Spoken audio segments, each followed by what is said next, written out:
Assalamualaikum warahmatullahi wabarakatuh. Perkenalkan nama saya Bayu Kunchorojati, NPM 2140503128 dari kelas Teknik Sipil 04.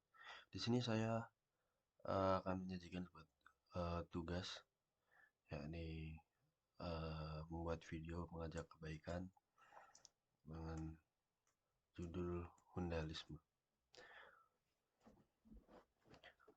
Assalamualaikum warahmatullahi wabarakatuh.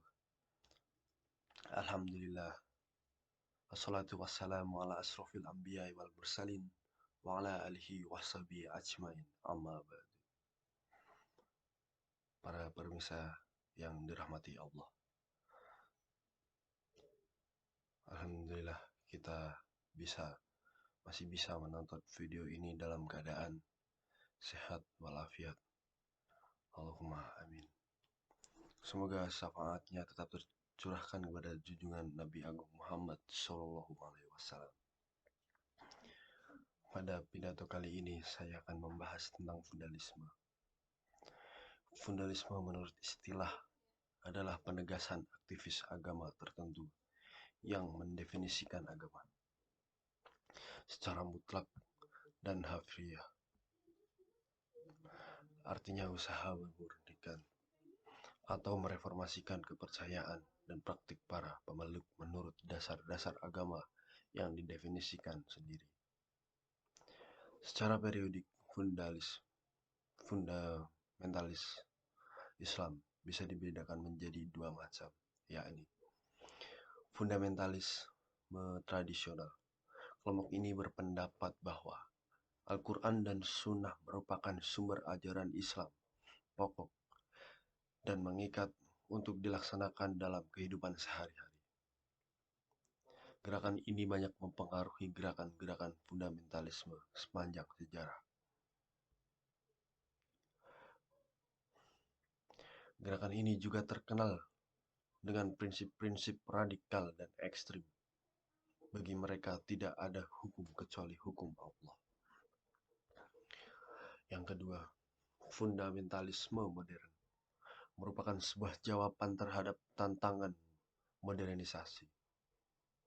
Upaya penting yang dilakukan oleh gerakan ini adalah merumuskan sebuah alternatif Islam menghadapi ideologi sekular modern seperti liberalisme, marxisme, dan nasionalisme. Demikian ciri-ciri utama fundamentalisme adalah: 1. Ketaatan mutlak kepada Allah. 2. Keyakinan bahwa Tuhan memang telah mewahyukan kehendaknya secara universal kepada manusia. 3. Cenderung bersikap keras dan enggan untuk berkompromi dengan kelompok-kelompok yang berbeda. 4. Menunjukkan antusiasme yang tinggi dalam menerapkan doktrin secara kafah.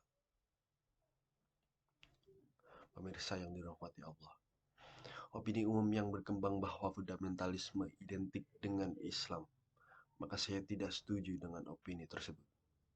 Sebab fundamentalisme tidak hanya terjadi dalam Islam, juga agama lain, bahkan sejarahnya juga berasal dari Kristen. Karena fundamentalisme telah bergeser nilai seiring dengan propaganda dan beberapa kepentingan menuju pada konotasi fundamentalisme negatif. Namun jika fundamentalisme dikonotasikan secara positif, yaitu menjalankan dasar-dasar agama atau aturan dengan ketat, maka Islam memang menganut fundamentalisme terhadap agamanya sendiri.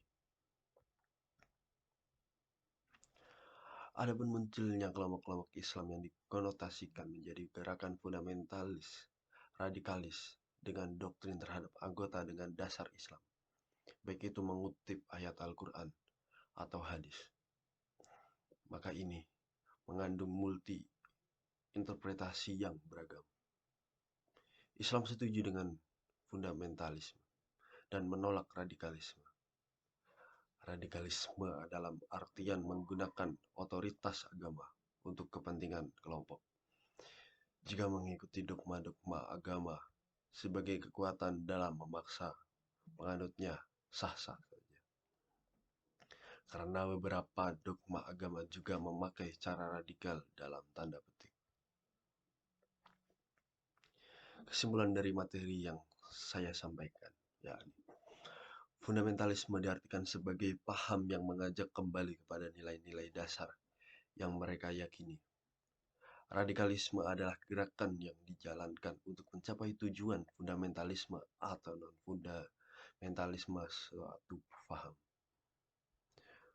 Fundamentalisme dan radikalisme bisa terjadi pada kelompok manapun, baik berbau agama, sosial, maupun politik dan terjadi pada agama apapun.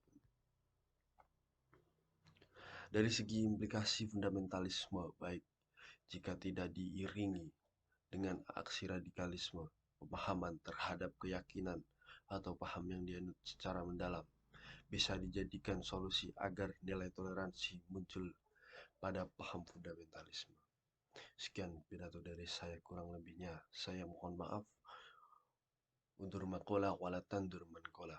Wabillahi taufiq wal hidayah. Wassalamualaikum warahmatullahi wabarakatuh.